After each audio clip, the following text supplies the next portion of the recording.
কি হয়েছে ডাক্তার সাহেব? সে প্রেগনেন্ট। হোয়াট?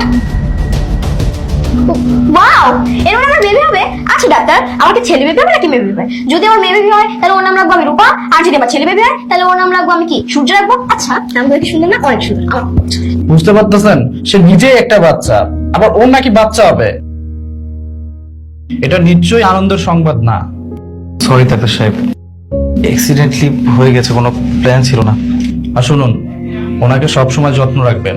ওনার খাওয়া ঘুম ঠিকঠাক মতো হচ্ছে কিনা এই বিষয়ে খেয়াল রাখবেন, আর মাঝে মধ্যে এসে চেক আপ করাবেন। বুঝতে পেরেছেন? এই নিন। চল।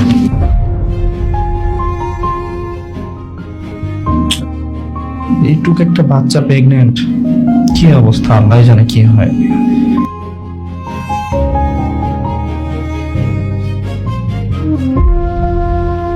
কাজটা তুই মোটেও ঠিক করিস না। তুই এটা করলে কি করে? মা, ভুলে হয়ে গেছে। ভুল হয়ে গেছে না?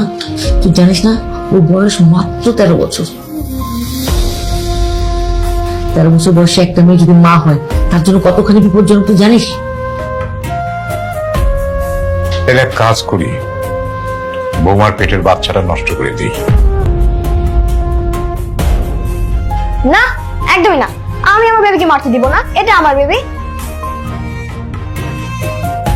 বৌমা, আমরা কিন্তু তোমার ভালোর জন্যই বলছি। আমি তো বললামই, আমি আমার বেবিকে মারতে দিব না, দিব না, দিব না।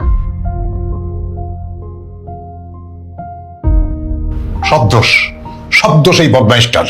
আচ্ছা আচ্ছা, তোর কি কোনো আক্কেল জ্ঞান নাই? তোমরা আমার বরকে কেন বকতেছো? হ্যাঁ, খবরদার কেউ আমার বরকে বকবা না। হ্যাঁ, এখন তো সব দোষই আমার, আমাকে সব দোষ দিবা। পিচ্চি মেয়েকে বিয়ে করেছো কেন?